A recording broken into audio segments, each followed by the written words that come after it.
We invited Jim James, who is a PR guru of some note, all the way from Singapore, now based in, or just based up the road. And he's actually stepped into the other stages at home because my eye is, well, I'm looking for, terrible. In fact, Pete Hirsch, his Wi-Fi makes yours look good. Massive experience and massive tools that he's going to talk you through and give you some very clear tools, guidance and ideas on what to say, who to say it to, how to say it, when to say it, how to put it in the hands of the right people. So with no further ado, I'm going to do the socially distanced swap over and change places between Jim and myself. Enjoy the session. Jim. Great.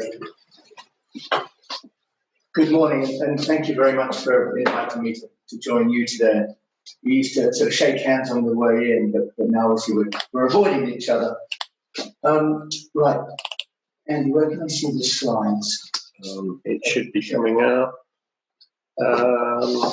anytime now. Great, okay, so my name's Jim James, and I've been working in marketing and PR for over 30 years. I've been running my own agency, and I was based in Singapore for 12 years, in China for the last 13 years, and I moved back last year to bring my daughters back to school. And of course, the internet, the reason the internet is so bad, of course, in the morning hours, when they go on homeschooling, my internet traffic goes down. So I'm very, very grateful to be invited and allowed to come down here today. So I'd like to talk today about the new era, the post-COVID era for PR and marketing. Things have fundamentally changed.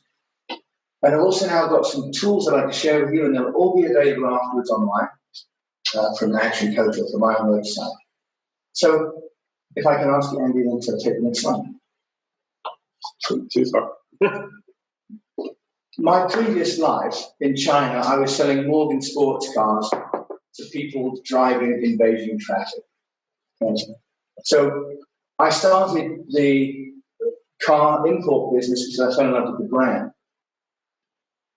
And I, over the space of 5 years, managed to build a respectable business. We brought 65 Morgan cars into China from scratch. I did that without any advertising. I did it all with PR. And so I've been both on the agency side and managed my own business in using PR. So that's my background. But the point today is, how can you sell your products for good? The next slide, please. It's a global crisis, but guess what? It's not the first time. Some of the younger people here are thinking this is the biggest and worst crisis ever had. For those of us that are a bit older, I graduated out of university into a crisis.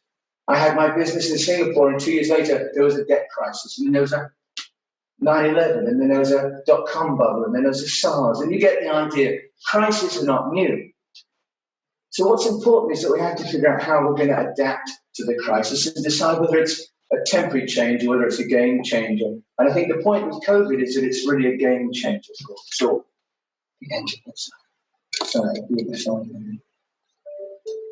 I'd like to suggest that we redefine COVID. And the reason for that is our mindset right now is going to be one of the most important tools, the strengths that we've got to survive.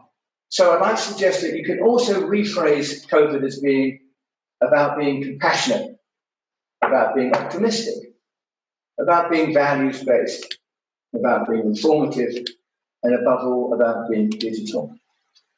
So there's a new paradigm, and what I'd like to do is take you through what I consider to be this new definition of COVID for your communication strategy. The next slide. The first one, under C, is that companies now in this new era need to define themselves and position themselves as being compassionate. It's central to everybody's business right now to show that they care, which of course they should, right? So there's been this shift from this focus on wealth to this focus on health. And that's a fundamental change that didn't happen through any of those crises that I have lived through in the last 30 years. It's always been, you survive and still worry about money. Now it seems we're moving to really worrying about your health. So companies are pivoting to serve the communities which they used to see as customers. So it used to be customer, now to community. But internal communications are becoming as important as ever, and as important as external, because 53% of employees say they're afraid of losing their jobs right now. If you just click the slide for me, you'll see that ad. Oh, sorry, there was an animation there. I just want to show you this ad, two ads, one from the company before our products make you look and feel good. But now the ads are about thank you. Thank you to a community of people wearing Crocs. Hang on a minute, I'll see if I can get it to work. Oh, okay. There you go. So, right, okay. That one. Okay. So anyway, you can see that, you can perhaps see it's from Crocs, thanking people for wearing their shoes. It used to be that, how you look in our shoes, now it's thank you for the service you give to our community when you're wearing our shoes. Okay, next one. The second is optimistic, okay? The statistics on the right are from a census that was recently taken in the UK. 39% of women surveyed say that they want brands to give them positive information. There's a deluge of information that's negative. No shortage of that. But what people are looking for is hope. In any crisis, they're looking for hope. And as Winston Churchill said, a pessimist sees the difficulty in every opportunity. Now, optimist sees the opportunity in every difficulty. Perhaps a refrain, we have to go all the way back to the Second World War for those kind of comments. But what you'll see here, I don't know whether anyone else has seen this. This is a dog called Rosie who is delivering wine for a company called the Stonehouse Winery in Northeast America, in New England. They managed to turn their marketing, or rather, they managed to turn their service into a marketing gambit. They couldn't deliver the wine to the homes, but they had a dog. And they asked Rosie to take the wine from the car to the curbside. And it's gone viral. So not only is it in Fox News, Wall Street Journal, the Times, it's actually even got to the Metro in England. Okay? So they've taken a crisis and gone, oh, I can't deliver this product. What could I do instead? Is there anything that you can do today to make someone smile? Because that's what people need right now. That's what people want. That's what they want to resonate. Thank you. Next slide. The third in COVID is values-based. Okay. There's a sincerity of purpose now that is being expected because people are locked indoors and they're losing family, friends. 1 million people die of cancer every year, but somehow that's become almost sort of taken as normal. But people are panicked now. So what they're looking for is sincerity of purpose. And what does your company do, or can it do, to show solidarity with the community and the nation? So, for example, the Prep family, as in the coffee and tea, they're giving NHS half-price coffee, and they're giving them food. Okay, so they say, the CEO is saying the Prep family and the whole world are in uncharted territory. That's what I mean. For the first time in my working career, people are saying it's an entirely new world. BT are offering free broadband for home. I'm on Vodafone, so I'm not going to benefit from that, unfortunately. But the CEO is saying, if a customer contacts us with money worries related to coronavirus, we'll work out what works best for them. I don't remember ever there being an advert or a piece of PR like that. An unconditional price promise. Now, what's interesting is you can see from the independent news outlet this week, there's even now an article, which brands and businesses are supporting the NHS workers. Now, I have tried for 30 years to get the media to publish stories about my clients. And if you're in a miracle where they actually write the name and give a link to the brand itself, can you see now what's happening in the screen? You can see that they've written an article, actually they've done links to people like the taxi company that's giving free after-hours rides home for NHS. They're giving a link to Addison Lee in The Independent. It's amazing. It's never happened before. But it happens if you're showing sincerity of purpose as a company. Next slide. The third is to be informative. I spent so many years writing press releases to companies and doing what I say, we are the best. And you say, can you prove it? I say, well, we are, we feel like we are. We want to say we are.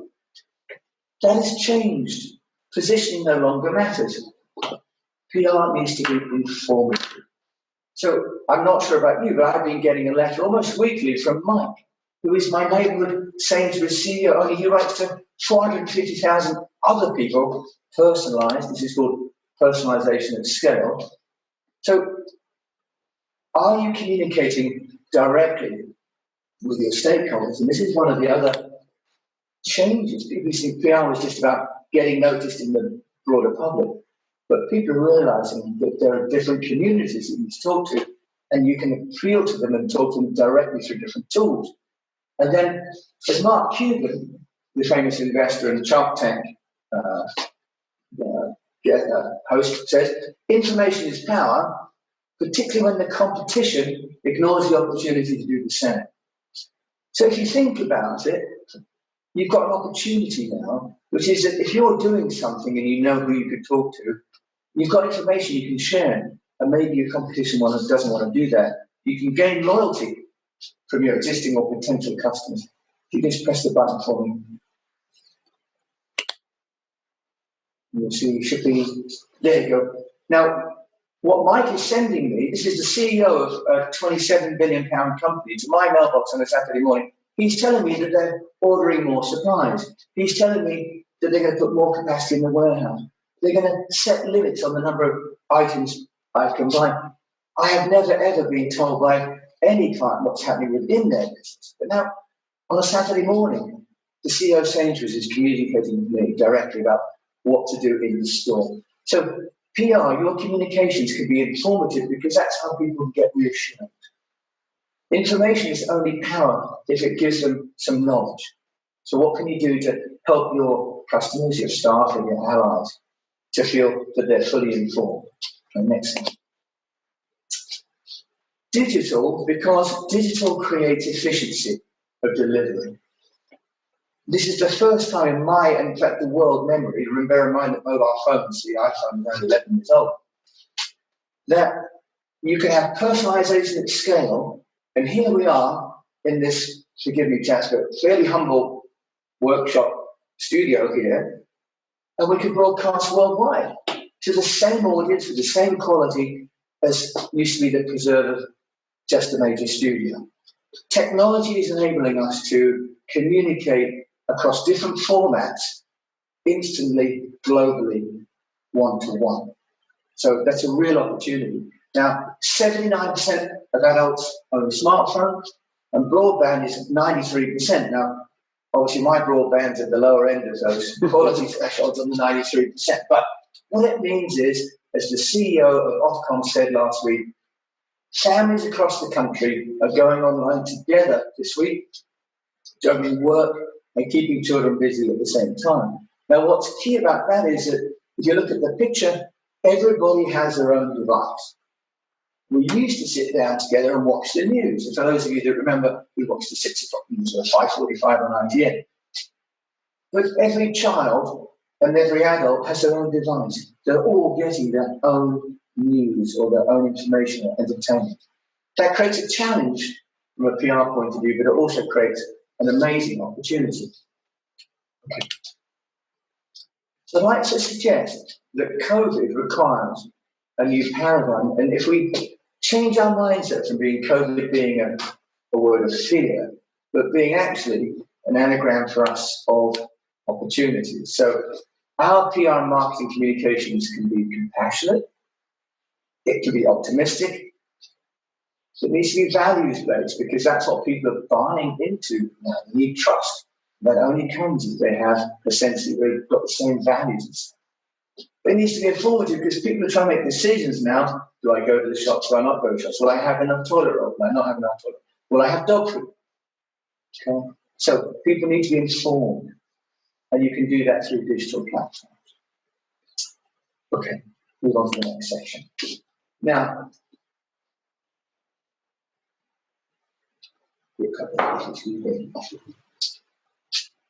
if you're hoping for a an Instagram course, this isn't going to be that, because one of the conversations I'm having with friends who are entrepreneurs is that they've relied on one channel only for their PR and their marketing. And so they're missing a bit of, I think, an understanding of all the different kinds of tools that there are. And also they're missing some of the audience groups that they could be or should be for. What I've got for you on the left-hand side of the screen is just to show you, it's all things that you know already, but there's a fundamental shift in the last decade of how people are accessing your content. Okay? So a decade ago, 20% were on mobile, now nearly 80%. So it's probably just the older generation who are not on mobile, digital smartphone. Okay? DVD players have gone down because people are doing live streaming, Netflix and so on.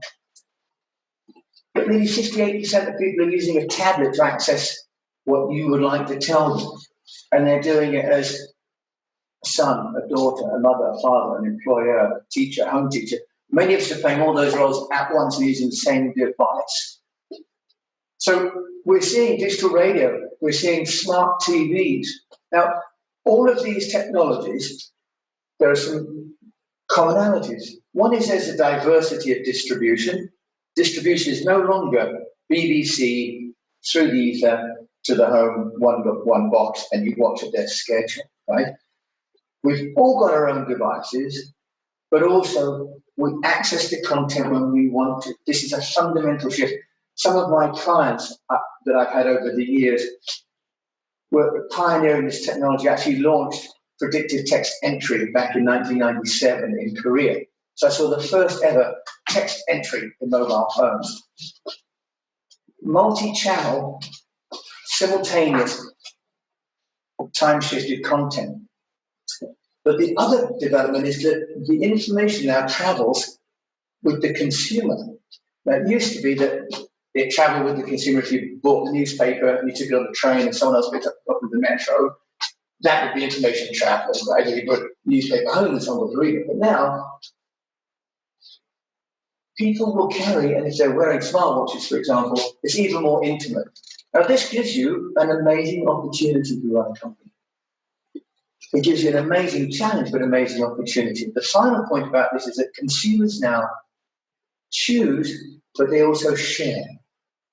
There's a whole category now of PR, which is about, and sales, which is about referrals and people giving testimonials. And this is where this whole key influencer program is started.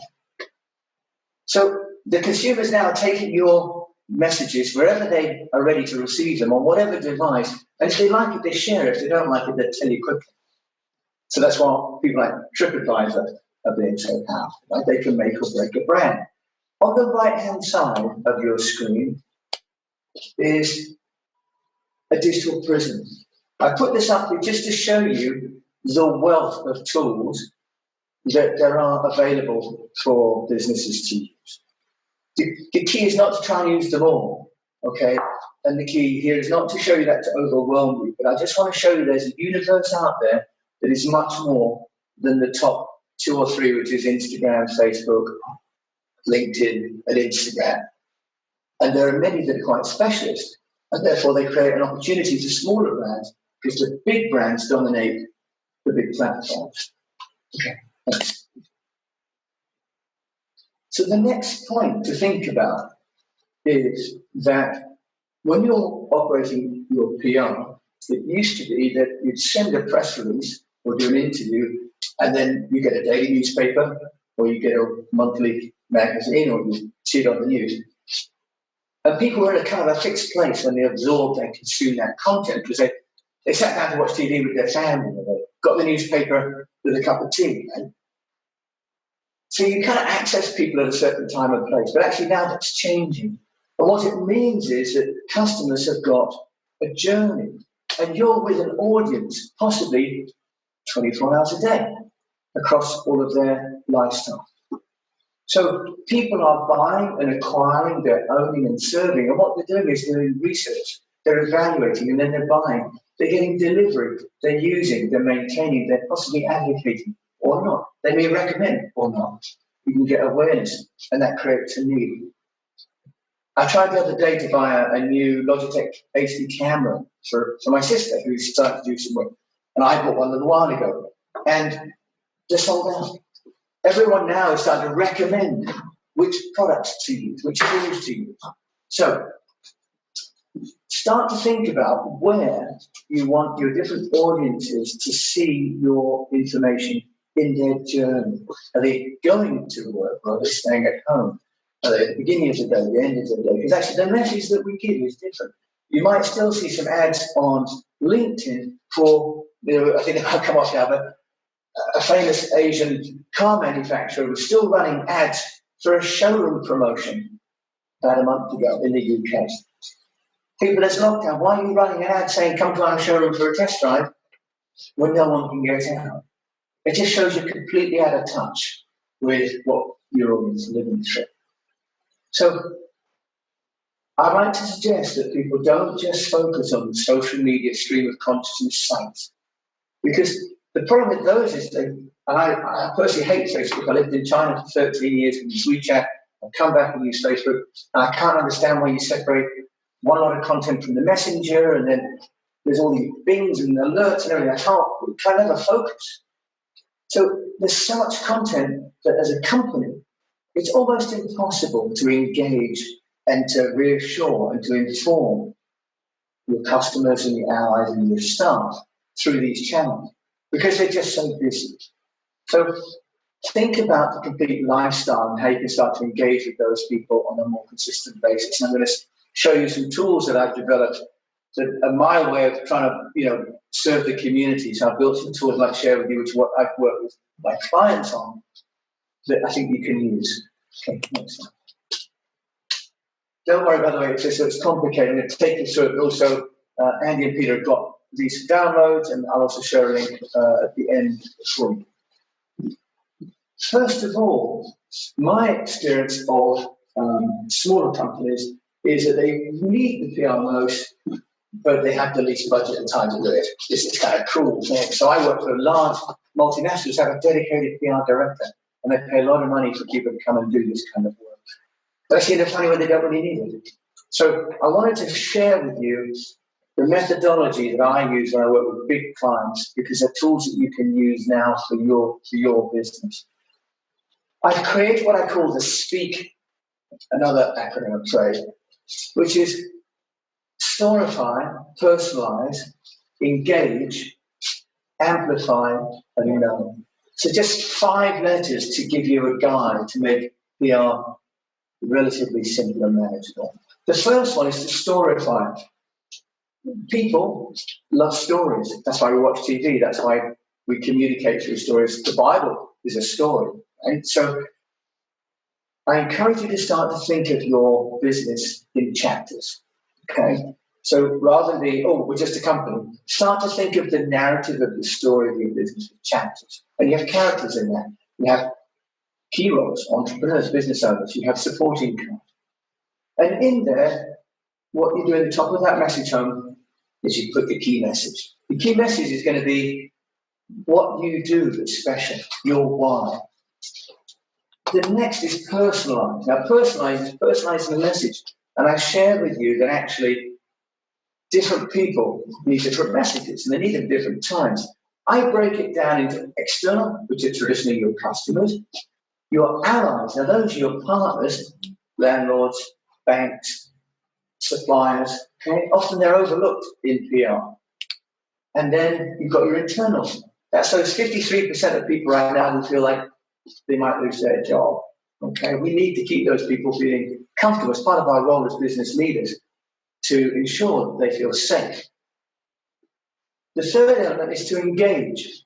So this is about engaging the people that matter.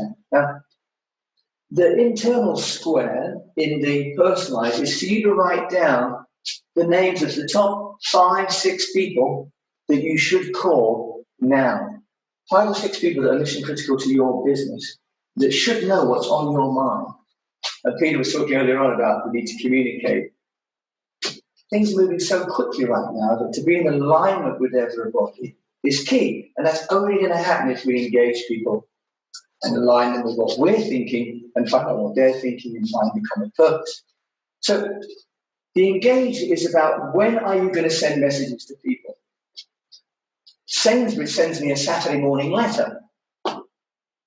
Shell petrol station, I've had one saying, we're going to be open for business, we'll see how we get on.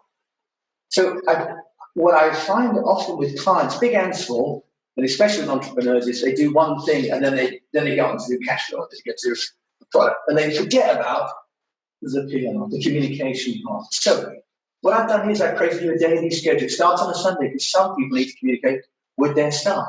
We're open for business tomorrow. Your hours are going to be this. And I've created internal, allies, and externals. And I encourage you to think of these as 3 different streams of conversation. And then you can create a total. You're going to do 2 on a Monday, 3 on a Friday, and add that up. The next is to amplify, spreading the message. This is when you boost, and then you use those tools that I'm going to share with you in a moment. Okay. What I've done here is create just a chart for you to write down which channels you've got. If you've got Instagram, if you've got Facebook, if you've got Twitter, okay. Whatever you're using, write these down, because then what can happen is you can start to delegate this work. Because if it's always on the entrepreneur's desk, it's probably going to fall behind managing cash, managing clients, okay? So write down what they are. You can, if you want, write the passwords down so you could give this to someone else to use. And write down internal, external, and allies. And one platform can be used for all 3, or you can have one specific for each audience. And then to total those. Now, the final chart is what I call knowing. And I've created what I call the communications activity index. Now, you're the first group to kind of hear this. So if you don't like it, then you can feedback, and I'll take that on board, obviously. But the idea is I wanted people to start thinking about how much content you've got, how often you're sending it, and how many channels you're sending it to. And what's going to happen is that's going to start to give you an indication of how often you're communicating, and if that's enough. Andy, can I have the next slide? Yes, sorry. Okay. So the Speak Storyboard is here because I speak to a lot of my friends are all entrepreneurs, and we have chats with them. But what do I say? I mean, I haven't launched anything for ages. And what I've written here is a template for you to start to ask who, what, why, where, when, and how. This is information about your business that your staff, your allies, and your customers would like to know about your business. Okay? What can you tell them? And if you think about this as chapters in a book rather than the whole book, it starts to simplify the job, because what could be the story today? We're open. Story number 2 is we've got a special on muffins. Story 3 is I'm giving away a voucher for people that book my Airbnb after the coronavirus. You're doing something every day that could be a little bit of a narrative that you can share. Okay? What happens is when you total those up and you put them into the activity communications index, you get a number. Okay, next slide. So this is about cadence. So the communications activity index, a bit like your cash flow index or your time billing index and so on. I created this because I think it's really useful for entrepreneurs and business people to have an indicator of if they're communicating enough. Now, the question is it enough or not? In crisis, you need to communicate more, people communicate a little bit less. But at the minute, no one's measuring it. People think about influence. They go, how many people are going to see it? There's a friend of mine got covered the other day in a newspaper. And he got no response. But actually, he only needs five new clients. So why be in a 450,000 circulation newspaper that goes across a whole part of the country when he's not going to serve them? Okay? So content times frequency times channels. And what you'll see here is the multiplier effect. So if you just do a little bit of content, 2 per day, and you send it out twice a day, you can do a morning and an afternoon, for example. And yet, that's at 8 channels. You get 32 as an index. But if you're only sending out one piece of information once a week to one channel, your index is lower. Now, the point is, you're going to find an index that you can manage. And the idea is to start to use that as something that you can track over time. Okay? There's not a right or wrong. But obviously, if it's a low number, there are people who don't know what you're doing. And the question is, how's that going to impact your business? Okay? So these numbers then feed back into your plans. Thanks, and next slide. Next slide. This one? Oh, sorry. Can you go back again? Sorry. That one. Okay. So what we've created is a technology applications directory for you, because, as I said, this isn't going to be an Instagram course, because actually Instagram isn't the right platform for all people all the time. There are, in this directory that we've put together, 11 tabs, 11 sets of content. You can see them here. And I had thought about doing 10, but I've actually added in customer service, because now that customers will buy and experience and share, PR now includes customer experience and customer services. So the whole arena of CX is important. So I've added in here 10 services and apps per category of service. So that's including people, and then you can think of the next slide. So it's including, for example, freelancers. Now, most people don't have the time to write things, but you don't need to. You can have a phone call with a freelancer, and you can find them, and I put a whole number of resources there where you can find people who work for free or in exchange or next to nothing. My whole presentation was put together working with a freelancer in Spain. Okay, there's a young Indian woman who I found on Upwork, and for $80 over the weekend, she and I put this whole thing together. Okay, so imagine the power that you've got through the internet. There are people that can write. The other tabs are how you can do graphics, how you can make explainer videos, how you can use a marketing suite to send to multiple platforms at once, how you can create animated videos, explainer videos, how you can use tools like Loom for videoing yourself. Okay, so there's an education process now for all of us, which is about how we outsource some of the content creation and distribution, and how we leverage many of these platforms. Some are free, some are a low amount per subscription. I'm using one called Bonjoro, which is free video. I can send video emails, for example, get my first 50 free. Okay, there has never been a better time to be an entrepreneur or run a small business if you need to do PR, because the tools that you've got available to you and me are exactly the same as the multinational companies. And actually, my experience is the multinational companies are not using them because they've got compliance issues, they've got staff, they can't manage the different processes, they don't want to outsource information. So as entrepreneurs, one of my friends who's running a coaching company says he thinks there's a land grab. So there's a fundamental shift in how businesses are being done. The technology of communications enables you to follow the journey of your ally, customer, partner, staff, and bring them along with your vision in a way that we've never been able to do before. The next slide. This is another page from the directory. This is a marketing suite. So if you want to increase your activity index, it doesn't mean you've got to be online all day sending stuff. You can put them on these suites, and it'll schedule and repurpose, and it'll do text, it'll do video. They're very sophisticated now, all from your phone or from your laptop, or you can outsource it. Yeah. So my firm is called East West PR, and as Peter kindly said, I've been operating both on the client side and as an entrepreneur, building my own businesses for 30 years. I've been worldwide marketing for companies, and I've spent the last 25 years in Asia, and I've come back. And I just want to share with you today what I've learned and what I see as being a fundamental change in our mindset that's required. If we see COVID not as a disease, but as an anagram for something positive in the mindset, which I think we have to adopt because everything's changing. And my contribution is to build some tools that I share with you freely and to use. And for anyone that is an action coach, client, or on the seminar, happy to have a 30-minute free consultation to help you go through some of these tools or answer any questions. I've got a Calendly link there so you can make an appointment or you come through the action coach.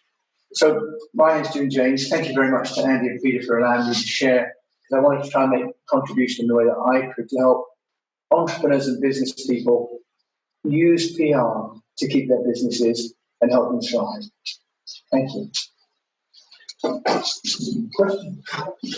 Excellent. Any questions? Getting lots of thanks coming in, Jim. Good, thank you. That's great. Very informative, really interesting. Definitely be using this. Thanks, Jim. Brilliant. Thank you. Very interesting. Lots of people were asking if they could get access to the materials, which you've kindly said that they can. Yeah. So the forms either Peter and Andy have them here, so you can get them through them, of course, or we've created a page on our website. So a big shout out to Rob Oakley, who works for me at East West, who has done an amazing job working with me at speed to try and put this material together and make it available. So these slides are available. I think the audio cast will be made available. And I have another deck I'm working on, which is to explain in more detail the concept of speak. So I have another narrative which explains about each of the 5 different stages in the workflow. So if there's an interest in that, I can happily share that in that later. If everyone is using, Brian was asking, if everyone is using digital, is hard copy more likely to get noticed? I think it depends. It depends on the audience. And I think the issue right now with hard copy is who's getting it. So I think the answer is not really, I'm afraid, because now what we're seeing is a decline in people picking up paper and sharing it. So it's actually not the medium that is the power now. If you think about the dog, for example, Rosie, that was just a very sweet piece of PR, right? Well, a better example, if you think of Tom, is it Tom the serviceman who's just walked 100? Yeah, I think so. There's a better example. I didn't see that in the newspaper, right? But it was online. But the magic of that was a bit like the NHS clap the NHS. It's the inspiration, the sincerity, and showing an alignment with what people are feeling at home. So it's not that it's print that makes it powerful. It's not the medium that's the power. It's the message that's the power. So that's what we need to think about, and that's where creating a smile for people with that dog. They tell me that, or they tell me this online, that people ring them to order wine just to have the dog. Yeah. Peter Hirsch was asking, do you work with smaller companies? I think you said that you would have a conversation with people. Yeah, happy to do a 30-minute free consultation. There's a Calendly link there where you can reach me through, Peter. Yeah, and we can email that out to everybody. Actually, happy to do that. Yeah. Nigel was asking, what are the common errors that people make and what should we avoid? Okay. I think the most common error is people think PR is a press release to a newspaper. And bring you back to that slide, which is about the different audience groups. Most people think PR is only external. And actually, PR is about all communication to all the audience groups. Okay? So the most common mistake is kind of ignoring the people that you pay either as staff or as suppliers, because you think, I pay them, so they'll do what I tell them to do. So I'm just going to worry about sales. They see PR as an extension of sales. Actually, PR is about engagement and getting all the stakeholders to be in alignment with your goals so they play a part in doing that. Some of those will be buyers, but some of them will be suppliers and some will be supporters. So the most common mistake I see is that people have a PR department, but they don't have an internal communication. So building up some kind, I use a daily huddle myself with my team in Singapore. which is really easy to do. Communicate internally first, because actually you multiply your vision if everybody understands it and communicates it. So the most common mistake, I think, is not to communicate internally first and help everybody amplify the company and your vision. So Mark was asking, can you expand a bit on how personalization of communications becomes more relevant these days? Okay, so the expectation now is that I'm going to have a conversation with the brand. Okay? So whenever I get an email, if it's not personalized, I ignore it. The expectation is that I'm going to get information to me which is profiled for me and relevant to me. So the technology and the bigger companies have made it so that we believe that we're going to get information that's relevant to it. Because frankly, there's so much information, if it's not relevant, directly relevant to me, I ignore it straight away. Now, the implication of that is, of course, that we're now getting the information on the same device as we purchase on. So this is there's a new company we're in talks with through PR in Asia, and it's now called conversational commerce. Okay, conversational commerce. So the reason personalization is important is because it leads into a transaction. Okay, so PR doesn't exist in a vacuum. It's there to help you draw a sale. So what's now happening, well, we all do this. I mean, I read something, there's an incoming email, and then I go to Amazon because there's a link, and I purchase it using my Apple Pay, and it arrives. So the PR is now becoming, which is why the customer service is part of PR. It's not separated. So personalization is important because actually I'm doing PR because I want someone to do something with my company, ultimately to have a transaction. So personalization is important because if I'm sending them stuff that's not personalized, I have much less chance of it being relevant. If it's not relevant, they've got a better choice. Does that answer that question? Yeah, I think it does. So if anybody else has got any other questions for Jim, type them into the chat box and we'll get Jim to answer them. If not, we will be sharing this. So I just want to say to her, we will email everybody out the information, make it available to everyone. Either there'll be a link to a download or something in the email. If you're watching this on replay, then you will you probably will have had the email before you watch the replay. But yeah, it's available to everybody who's registered for this webinar. It doesn't look like we've got any more questions. Pete, have you got anything that you want to? Well, I'm sorry if I've been too quick. I mean, I thought it was 40 minutes, and then pretty enough for people. No, pretty spot on. Good, I'd say. Great. And yeah, the idea really is to introduce an idea of a positive mindset. There's one thing I can leave you with today. Is think about who you can help to smile. What can you do to bring a smile today to somebody? Because if everyone creates one smile, and Mother Teresa said, peace starts with a smile. We might start thinking prosperity also starts with a smile. So thanks. And if you've got any feedback on today, please send it through because obviously I'm learning as well. And we're getting a lot of very helpfuls in. Linda said it's been excellent, very helpful. She said even if she can't type properly, but that's fine. You didn't see that. Gordon was saying thanks, Jim, very helpful. Sam Bramley saying yes, really helpful. Thank you. So there's been a lot of really helpfuls, a lot of thank yous in there. And I think that's important at this time when everything's changed, everything's thrown up in the air.